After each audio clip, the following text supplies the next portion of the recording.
Hey guys, so we are taking a couple thrift flips today and making them over. One was this plate. We just sanded and added some black chalk paint. It had like been painted maroon, but then a bunch of like gray and blue dots. It looked like paint just kind of dripped on it or something. So we're gonna go ahead and just paint it solid black. And then we're going to take off our tag by heating it up and scraping it off. And then we're going to sand this side and we're going to paint this side with a black chalk paint as well. And I feel like once this is done, you could also do white. But I feel like once this is done, now you can kind of, if you wanted to add other colors or something, you could. Working with like a clean slate. So I set that to the side and we have this other thrift store find. And I love the front. The front has a star and a pin in it. There's a button at the top. There's little bows on the side. I think this is adorable, but I just wanted to add to it. So I take this right angle, which is not the right thing to do. I found out really quick, but it did help me make some straight lines. And we're going to draw a church. And we're going to do like a bottom base and then a smaller top, like steeple area.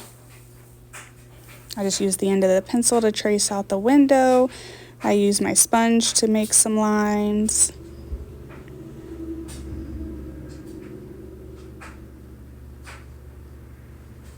My camera was just slightly off. Sorry about that, guys.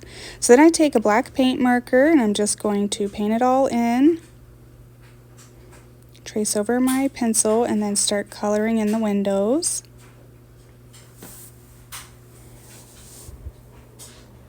I guess I gotta draw the windows first. There we go.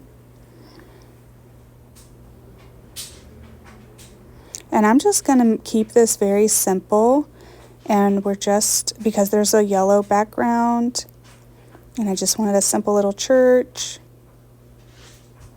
We're not gonna put any other colors in here.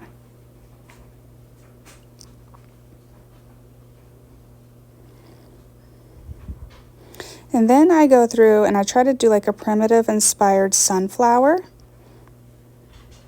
So they're usually like really tall, very simply shaped, couple leaves. I also did a little crow on the church, on the roof. And I'm just doing all of this in this black paint marker, but you could use a paintbrush if you wanted. Then once I get all that on there, I give it a good dry.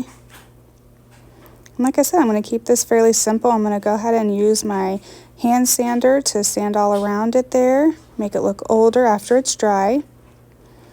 And then I put some dark antique wax through it to seal it in and age it. And then the yellow was a little bit brighter on all the other sides, so I just went around the whole cube and it'll seal it, it'll keep it looking beautiful. My star was turning all around, but I got it on there. I did the top. Now this is a candle holder, which you'll see at the end. I left the button, I left the bows. Guys, I thought everything else on here was absolutely adorable. I just wanted to add that little bit to it. So here's this side, here is that side. And I appreciate y'all watching. I hope you enjoyed it and hope you have a great day. Bye.